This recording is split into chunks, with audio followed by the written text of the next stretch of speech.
प्यारे बच्चों, good morning. कैसे हैं आप? आई होप सभी अच्छे होंगे। चलिए समय व्यर्थ ना करते हुए अपनी विषय वस्तु को प्रारंभ करते हैं। लास्ट टॉपिक जो हमने छोड़ा था, लास्ट क्लास में हमने कराया था आपको विमेय विश्लेषण।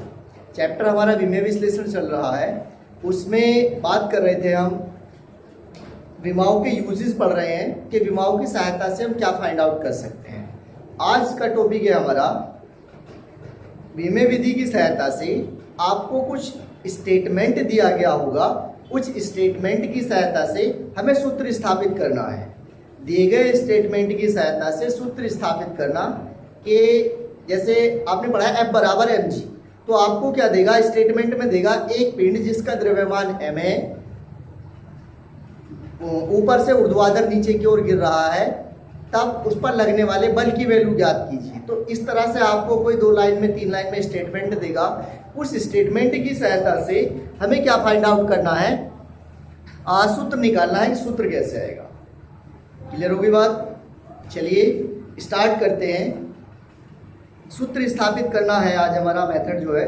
देखिए इसमें क्या दे रखा है, किसी माध्यम में ध्वनि की चाल स्मॉल v है, कोई मीडियम दे रखा है, उस मीडियम में ध्वनि की चाल क्या दे रखी है? हमें स्मॉल v दे रखी है। माध्यम की प्रत्यास्थता कैपिटल E है, इलास्टिसिटी कहते हैं। बताएंगे क्या होता है प्रत्यास्थता जब आगे आएगा। घनत्व d पर निर्भर करती, जो वेग है बॉडी का वो इलास्टिसिटी प्रत्यास्थता के ऊपर निर्भर करता है, देन उसके घनत्व डेंसिटी के ऊपर निर्भर करता है। हमसे कहा है विमेय विधि की सहायता से चाल का सूत्र स्थापित कीजिए कि चाल का सूत्र क्या होगा। क्लियर? चलिए अब घनत्व क्या दे रखा है? हमें पता है घनत्व दे रखा है d,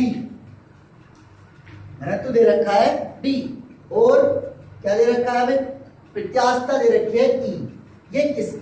ये कह रहे हैं d से कैसे संबंधित है? मान लो माना v अनुक्रमानुपाती है E के और d के, ठीक।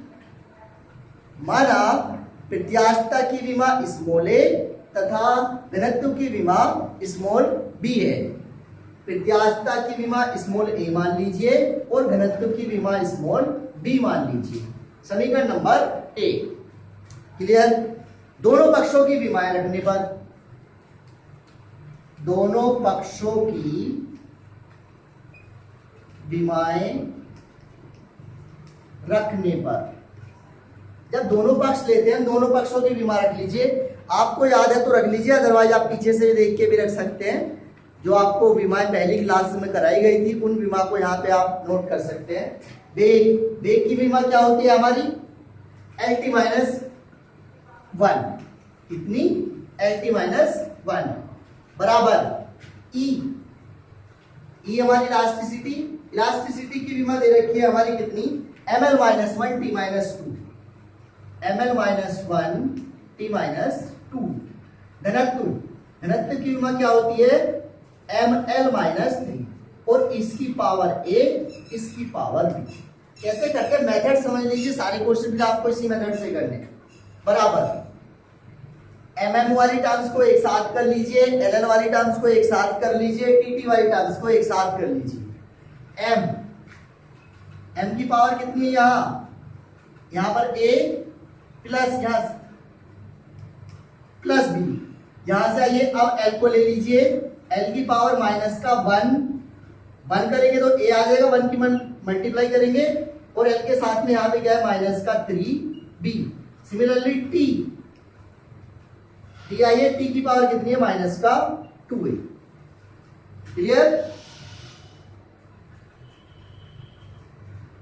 t की पावर कितनी? माइनस का 2a। ठीक। अब यहां पे क्या है हमारा? LT-1। क्लियर? दोनों पक्षों की तुलना करने पर, दोनों पक्षों की तुलना करने पर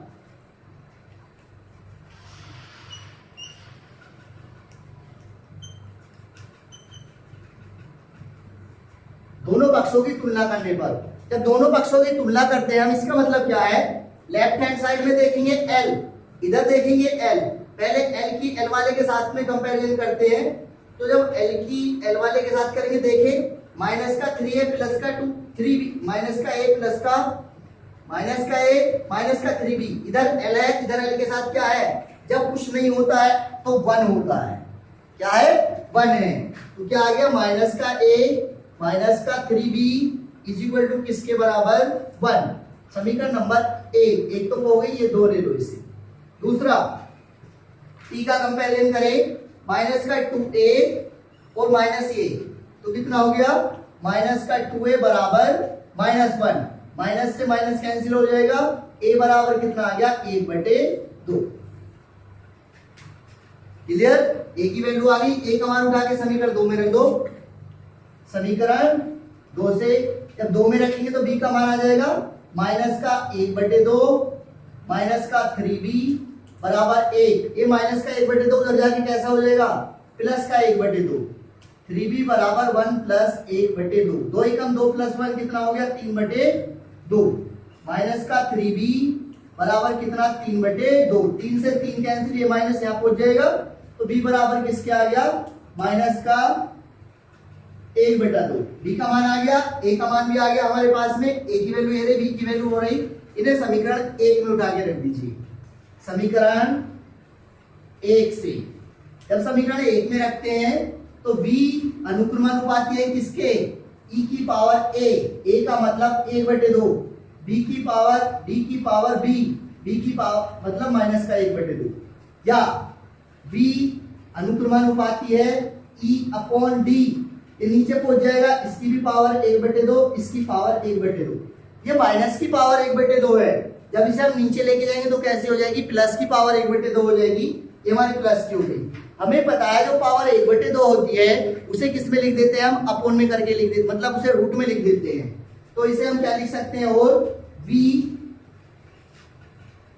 स्क्वायर रूट के अंदर e/d, हम इसे ऐसे भी लिख सकते हैं, या जब हम प्रोपोर्शनल टू का निशान हटाते हैं तो एक कांस्टेंट आता है, हमें पता है v बराबर किसके स्मॉल के इनटू e/d, ये आ जाएगा यहां से, जहां k एक नियतांक है, जहां k एक नियतांक है जो विमाहीन है, ठीक है, k एक विमाहीन नियतांक है। क्लियर, तो हमारा रिलेशन क्या आ गया v बराबर k इंटू e/d, k बराबर 1 रख रहे हैं, चलो k बराबर 1, तो v बराबर किसके आ गया स्क्वायर रूट के अंदर e/d। जब हम v के लिए संबंध निकालते हैं प्रत्यास्थता के पदों में तो यही निकल के आता है v बराबर e/d। क्लियर हो गई बात, बिल्कुल सेम इसी पे डिपेंड आगे वाले 3-4 न्यूमेरिकल है, ये आपको खुद करने हैं।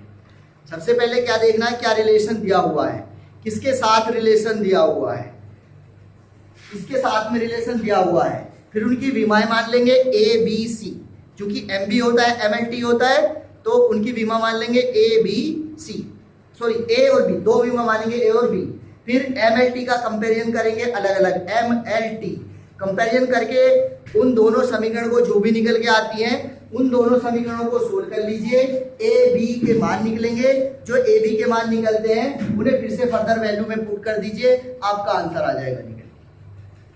क्लियर, चलिए आज के लिए इतना ही, कल फिर से मिलते हैं नेक्स्ट क्लास में, थैंक यू।